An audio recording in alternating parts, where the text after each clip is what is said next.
Good morning. My parents wanted to make sure that we received, my sisters and I, a good Catholic education.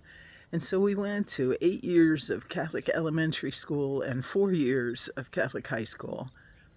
And I remember in high school, the principal he came from a wealthy family. He was a priest, and he had a special group of students that he favored, and they were the football players and the cheerleaders, the drill teams, the kids who had worked hard and who enjoyed the popularity of being an athlete and someone who supported the athletes.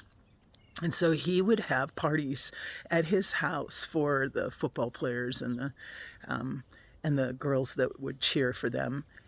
And we would hear stories of the parties later on during the week when everyone else would be talking to them, or the reason for conversation would come up. And I remember being so puzzled. It didn't jive with what I knew about our faith, that favoritism was something that it confused me. And so I didn't know where to place that experience in my young life.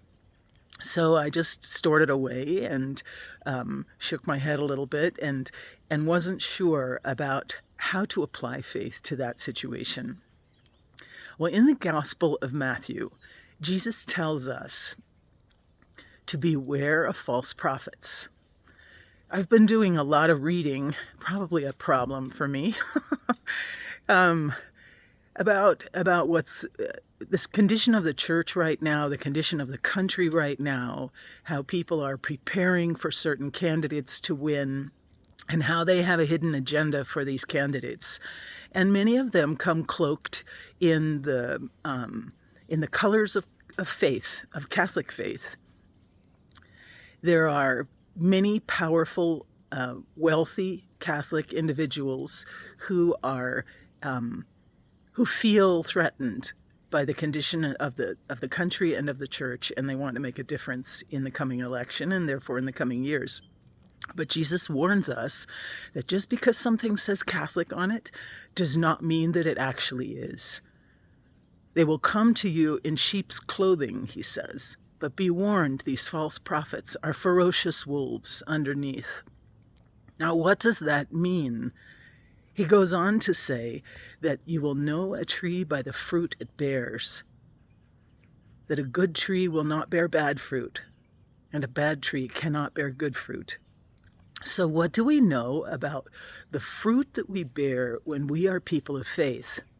So my confusion as a young person is I couldn't reconcile the fruit that I saw of this behavior of our principal with what I learned from Scripture and from all of my years in the Catholic faith of education.